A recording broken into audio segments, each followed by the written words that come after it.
सभी लोगों को जय हिंद। आज हम बात करेंगे जो हमारे एथलेटिक्स में बहुत सारे रूल्स चेंज हुए हैं और जो नए नियम आए हैं हम उनके ऊपर बात करेंगे। तो ये सबसे पहली जो इमेज यहाँ पे शो हो रही है, ठीक है, इसको बोलते हैं लैप स्कोरिंग कार्ड। ठीक है, लैप स्कोरिंग कार्ड किस में यूज़ होता है? जो हमारी मिडिल डिस्टेंस रेस होती हैं या लॉन्ग डिस्टेंस रेस होती हैं, ठीक है, जहाँ पे एथलीट ज़्यादा चक्कर लगाता है, ठीक है, जैसे 1500 मीटर रेस हो गई हमारी और हमारा 5000 मीटर हो गई, 10,000 मीटर रेस हो गई, उसमें इनका यूज़ होता है लैप स्कोरिंग कार्ड का। तो यहाँ पे मैंने ड्रॉ कर रखा है, मैं आपको दिखाता हूँ। सबसे पहला हमारा इवेंट है 10,000 मीटर। तो 10,000 मीटर में कितने चक्कर लगते हैं? 25 चक्कर। तो यहाँ पे देखिए पूरा लिखा है 25, 24, 23, 22, 21, पूरा देखिए नीचे एक लैप तक दिया है, एक नंबर तक, ठीक है। और सेम हम यहाँ पे देखते हैं हमारा 5,000 मीटर।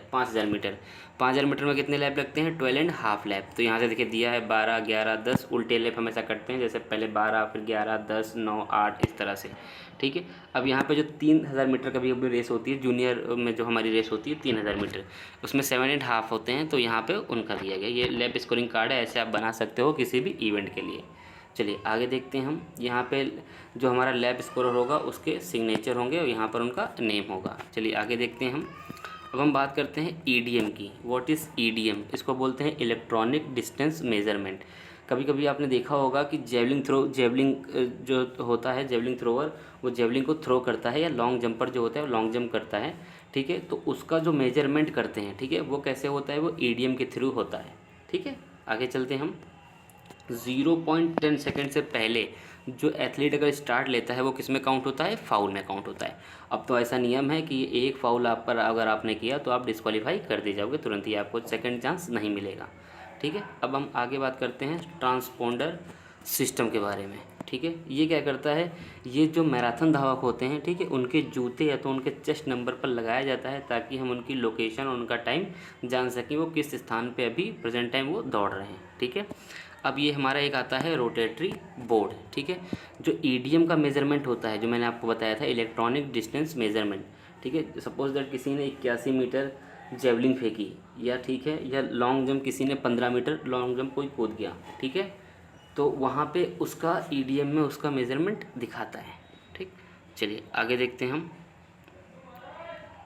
अब हम बात करते हैं नेक्स्ट कंपटीशन बोर्ड की। इसके अंदर क्या होता है? इसमें प्रतियोगिता के नेक्स्ट एथलीट का जो चेस्ट नंबर होगा वो दिखाएगा। जैसे कि मान के चलिए हाई जंप है, तो हाई जंप में एक एथलीट कूद गया, अब दूसरा एथलीट जब कूदेगा तो उसका चेस्ट नंबर उसके अंदर शो करता है, ठीक है। आगे चलते हैं हम। अब हम बात करते हैं इक्विपमेंट रिट्रीविंग कार की, ठीक है। आपने देखा होगा जब भी आप देखते हैं शॉर्ट पुट इवेंट चलता है या डिस्कस चलता है तो वहाँ पे एक कार होती है, ठीक है, जो इलेक्ट्रॉनिक कार होती है। तो क्या होता है, उस कार का काम ये होता है कि अगर शॉर्ट पुट जब फेंका जाता है, जब थ्रो किया जाता है, तो उसको लाने का कार कौन करता है? ये जो कार होती है ये कार करती है। यहाँ पे देखिए लिखा है hammer, short put and discuss. यहाँ पे लिखा है हैमर, शॉर्ट पुट और डिस्कस में ये कार का इस्तेमाल किया जाता है, ठीक है। आगे चलते हैं हम। 200 मीटर रेस होने के बाद, ठीक है, अगर हम कोई दूसरा इवेंट कराते हैं तो उसमें कम से कम 45 मिनट का रेस्ट होना चाहिए, ठीक है। आगे चलते हैं हम। फील्ड इवेंट में 2 प्रैक्टिस ट्रायल दिए जाते हैं। जो हमारे फील्ड इवेंट होते हैं उसमें जो एथलीट होता है उसको 2 प्रैक्टिस ट्रायल हम देते हैं। आगे चलते हैं हम। थ्रो इवेंट में जिसका सबसे कम डिस्टेंस होगा, ठीक है, ये थ्रो इवेंट की बात कर रहा हूँ यहाँ पर, ठीक है।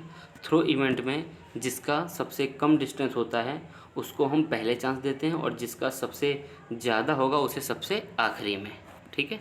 आगे चलते हैं हम। अब हम बात करते हैं बहुत ही इंपॉर्टेंट टॉपिक पे, थ्रो इवेंट, ठीक है। जो थ्रो इवेंट में सबसे पहले हम देखते हैं यहाँ पर फर्स्ट जो 3 एथलीट होते हैं उनका एंटी डोपिंग टेस्ट होता है, ठीक है। अब यहाँ पे बात करते हैं हम थ्रो करते समय अगर एथलीट किसी प्रकार से डिस्टर्ब हो जाता है तो उसे दूसरा चांस दिया जाता है। 3.6 केजी का फोर्स लगाने पर जो हर्डल होता है, जो हर्डल रेस होती है, जो हर्डल गिरता है, ठीक है, जब हम 3.6 केजी का फोर्स लगाते हैं तभी हर्डल गिरता है। टेक्निकल मैनेजर जो होता है उन सभी उपकरणों की जांच करता है जो एथलीट थ्रो के लिए लेकर के आता है, ठीक है। आगे चलते हैं हम।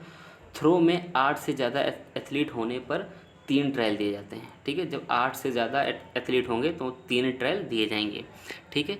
और थ्रो में 8 से कम एथलीट होने पर उनको 6 ट्रायल दिए जाएंगे, मतलब 6 ट्रायल दिए जाते हैं उनको। आगे चलते हैं हम। थ्रो इवेंट में 2 या 2 से अधिक उंगली में टेप नहीं लगाया जा सकता, ठीक है। और यहाँ पे हम देखते हैं कि बहुत इंपॉर्टेंट है, ठीक है। एथलीट सिर्फ एक उंगली में ही टेप लगा सकता है, मतलब टेप अलाउ नहीं है, एक ही उंगली में जो थ्रोअर है वो टेप लगा सकता है। अब एथलीट सेक्टर में कहीं से भी इन हो सकता है, जैसे शॉर्ट पुट है या डिस्कस थ्रो है, तो सेक्टर जैसे ओपन सेक्टर होते हैं, बिना केज के जो सेक्टर होते हैं वहाँ वो कहीं से भी ओपन हो सकता है, उसमें कोई फाउल नहीं है, ठीक है। अब हम आगे चलते हैं। जेवलिन थ्रो में एथलीट रनवे लेते समय, ठीक है, रनवे से अगर बाहर जाता है तो वो फाउल होता है। आज की वीडियो यहीं पे समाप्त होती है, तब तक के लिए जय हिंद जय भारत।